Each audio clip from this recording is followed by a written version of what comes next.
La valeur du dévouement s'exprime de façon bien différente d'une entreprise à l'autre, d'un secteur d'activité à l'autre.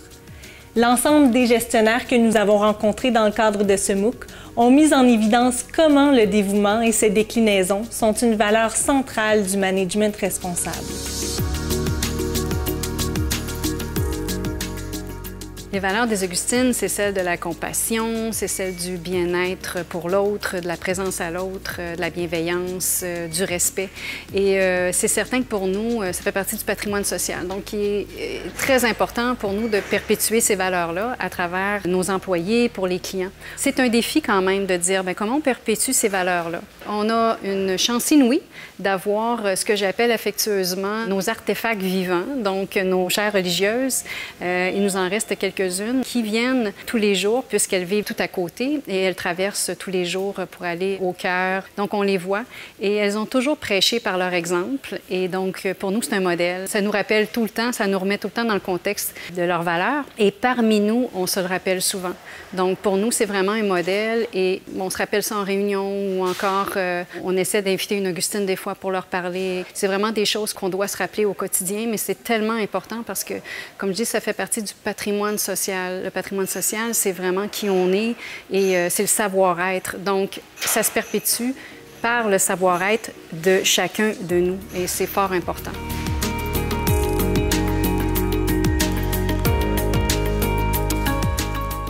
Dans le cadre d'un management responsable, le dévouement et la bienveillance doivent s'exprimer prioritairement auprès des personnes qui travaillent au sein de l'entreprise. On parle souvent des personnes en entreprise comme formant son capital humain. Il s'avère donc nécessaire d'en prendre soin, ce qui commence par aider chaque personne à se développer, à atteindre son plein potentiel. Chaque individu, ce qui est très important pour chacun de nous, c'est de se développer, d'avoir des opportunités d'utiliser ses talents, puis d'avoir de la gratitude des gens et de se sentir dans un milieu protégé. Donc, on commence à travailler de cette façon-là avec nos gestionnaires et ça va transcender dans le reste de l'organisation. Vous traitez les gens comme vous êtes traités. Donc, on met beaucoup d'emphase sur le développement de nos gestionnaires. On a des cours sur la conscience du leadership, toutes sortes de formations, des groupes de co-développement. Et eux autres amènent ces éléments-là dans leur gestion au jour le jour. À titre d'exemple, l'évaluation de la performance ici, maintenant, c'est des rencontres entre les gens où on discute. Qu'est-ce que tu veux faire? Comment tu veux te développer? C'est quoi tes aspirations? Puis, quels sont tes talents que tu veux utiliser? Donc, la notion de performance est sortie de ces évaluations de performance-là de manière à mettre l'emphase sur l'être humain. Donc, c'est comme ça. Puis, c'est ce qu'on demande à nos gestionnaires, mais on ne fait pas leur demander. On les entraîne à être comme ça, à développer ces aptitudes-là. Un outil important pour développer le talent des gens à l'Industrielle Alliance, c'est la mobilité. C'est d'amener les gens à se déplacer d'un secteur vers un autre secteur qui ont de l'intérêt ou dans des régions. Je veux aller travailler avec ma famille, on va aller à Toronto, on va aller à Vancouver. On organise ces activités-là. Ce qu'on dit chez nous, on aime mieux perdre quelqu'un à l'interne que le perdre à l'externe et lui donner des opportunités de se réaliser et d'aller dans une sphère d'activité qu'il aime ou qui est curieux puis il veut apprendre. C'est comme ça qu'on favorise chez nous la mobilité. On accompagne des personnes plus vulnérables, mais à quoi ça sert? C'est quoi le sens de ça? Je dirais qu'il y a des personnes qui ont rencontré des difficultés, il y a des personnes qui ont eu des malchances et qui ont besoin d'une chance pour réacquérir leur goût d'apprendre, leur talent, de reprendre leur confiance en soi. Et dans la formule d'une entreprise d'insertion, comme Recyclage Vanier, on a une formation avec salaire. Donc, on reconnaît cette personne-là comme un employé et ça lui permet d'être un véritable employé dès sa première journée de travail. Pour intégrer une personne à l'équipe de travail, parce qu'il y a toujours une rotation, il y a toujours des nouveaux chez Recyclage Vanier. Fait qu'on a développé, je dirais, cette capacité-là d'accueillir. Et accueillir, chez nous, c'est de faire connaissance avec quelqu'un. Et c'est de lui apprendre qui on est, mais c'est davantage au départ d'apprendre ses besoins, de connaître ses besoins et de voir à ce qu'il y ait des liens avec d'autres personnes qui sont dans l'organisation. Fait que ça passe de l'intervenant qui est le conseiller en orientation qui va faire l'accueil, mais ça va jusqu'au chauffeur, ça va jusqu'au directeur marketing, ça va jusqu'à ses collègues de travail. Donc souvent, on va avoir le nom de la personne décrit, ce qui va nous permettre de pouvoir savoir que c'est une nouvelle personne dans notre équipe et chaque personne a une responsabilité d'accueillir cette personne-là. Les gestionnaires que nous avons rencontrés soulignent aussi, bien évidemment, l'importance de l'implication de leur entreprise dans la communauté.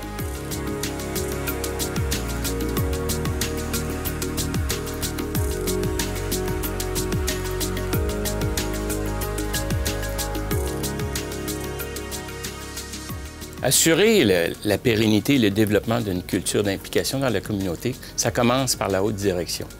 Pour moi, ce qui est important, c'est de contribuer au succès d'individus, d'organisations de ma communauté. Ça m'a amené à travailler avec des gens, regrouper des gens qui venaient du milieu communautaire des affaires. On s'est assis ensemble. On a décidé d'aider à partir une entreprise qui s'appelle Bénévoles d'expertise. L'objectif, c'est justement de faire de la promotion de la philanthropie et du support de l'engagement social. Donc, ils regroupent des professionnels de toutes les catégories qui, eux, ensemble, viennent offrir leurs services à des OBNL afin de les aider à démarrer ou à résoudre des problèmes. Donc, c'est comme ça que, tranquillement, que moi, je considérais qu'on pouvait avoir un impact à long terme sur la société. Une corporation responsable doit s'impliquer dans sa communauté, évidemment. Et si possible, si on rayonne à l'international, on doit s'impliquer à l'international. Pour Optel, actuellement, localement, on vise beaucoup les organisations qui viennent en aide aux enfants, surtout du milieu défavorisé. Parce que je crois que c'est très critique de venir en aide aux enfants le plus tôt possible pour en faire des bons citoyens. C'est de plus en plus difficile plus on vieillit. Après, partout où on va, comme dans nos usines en Irlande, au Brésil, en Inde, on essaye de sélectionner aussi des organismes sans but lucratif du même genre. L'impact sur la communauté ne s'arrête pas là. Le pouvoir qu'un employeur a, c'est aussi d'éduquer nos employés, donc localement, essayer de leur transmettre des valeurs de développement durable, de santé durable, pour qu'eux autres deviennent des champions dans leur communauté. Alors, on peut avoir quand même beaucoup d'impact sur la communauté. Les fournisseurs aussi. On peut influencer nos fournisseurs dans les meilleures façons de faire. On travaille à faire évoluer la société beaucoup à travers le soutien qu'on donne soit aux individus qui font affaire avec nous, mais aussi aux développeurs d'initiatives d'économie sociale.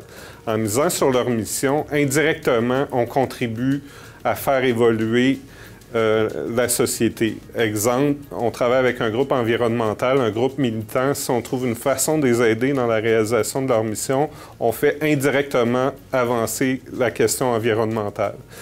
La ristourne collective est un outil privilégié parce qu'en fait, ça nous donne, bon an, mal an, autour d'1 million de dollars qu'on peut retourner dans la communauté sous forme de dons à des initiatives sociales dans lesquelles on n'a aucune attente de rendement financier. Là, ce million-là, on l'utilise vraiment comme un levier de développement social. En plus, la Caisse, dans son action, s'assure d'être une entreprise socialement responsable. Donc, à travers les différentes politiques qu'on développe, on s'assure d'être un consommateur responsable, d'être un citoyen engagé, un citoyen militant. Donc, on le fait au niveau local, on le fait au niveau national et on le fait au niveau international. On est présent dans différentes organisations qui nous permettent de collaborer avec d'autres acteurs au niveau international en économie sociale, mais aussi d'avoir une influence sur les décideurs publics qui peuvent mettre en place des politiques qui favorisent ou non le développement d'une société équitable ou le développement d'une économie sociale prospère dans leur pays. Dans la capsule précédente, la professeure Sophie Brière nous expliquait les principaux enjeux de gestion auxquels font face les organisations qui s'impliquent dans les pays en voie de développement.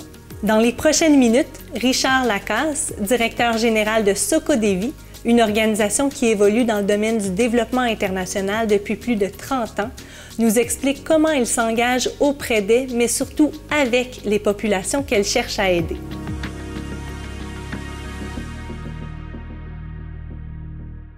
Comment on travaille aussi avec les populations? Je pense que c'est important de décrire comment on fait ce travail-là. Pour nous, c'est une valeur essentielle, c'est un principe de base, il faut que ça soit participatif. On travaille avec les populations au point de vue du diagnostic, du dialogue, identifier les problématiques, trouver les solutions ensemble. On va signer un protocole de collaboration où on établit spécifiquement les responsabilités de chacun et chacune. On va établir aussi un plan d'accompagnement pour que tout le monde en soit conscient des activités qu'on doit faire ensemble et des résultats qu'on doit atteindre ensemble. C'est une base de participation. Je donne un exemple bien concret. En Bolivie, on travaille avec des petits agriculteurs qui ont moins de 1 hectare. Ça, c'est vraiment petit. Où ces gens avaient une production d'autosuffisance alimentaire. Pommes de terre, haricots, des gens très pauvres, mais très, très pauvres. Avec 1 hectare, on peine à survivre, donc ils s'auto-alimentent avec leur production. On dit, bien, il faut trouver autre chose pour générer des revenus additionnels. Donc, un travail avec eux d'identification de d'autres productions possibles. Et on a trouvé ensemble, avec un processus participatif, d'investigation, de recherche, de mise en place de serres de démonstration, on a trouvé ensemble les épices. Aujourd'hui, ils font de l'origan. Pas sur la quantité complète de leur hectare de production, mais sur 1/15e, 1/10e, 1/20e maximum de leur superficie. Et avec cet élément de superficie de production, ils ont doublé leurs revenus. Donc, c'est de trouver ensemble des solutions de façon participative à les agriculteurs. Ensuite, évidemment, il faut convaincre. Pensez bien que mettre de l'origan avec des petits producteurs qui survivent avec une production qu'ils ne connaissent pas du tout, au début, de trouver des volontaires qui voulaient essayer l'origan. Quand on a demandé à lever les mains, pas beaucoup de mains levées. Et aujourd'hui, il y a 3000 producteurs qui font de l'origan. Parce qu'on a réussi à prouver avec certains leaders que cette nouvelle production a permis à ces gens de mettre en place une nouvelle production. Et aujourd'hui, l'origan a une coopérative de transformation qui exporte l'origan sur les marchés du Brésil, de l'Argentine et de l'Uruguay et qui fait plus d'1 million de chiffre d'affaires. Donc, c'est un beau succès de démonstration d'un dialogue participatif qu'il doit y avoir avec les populations.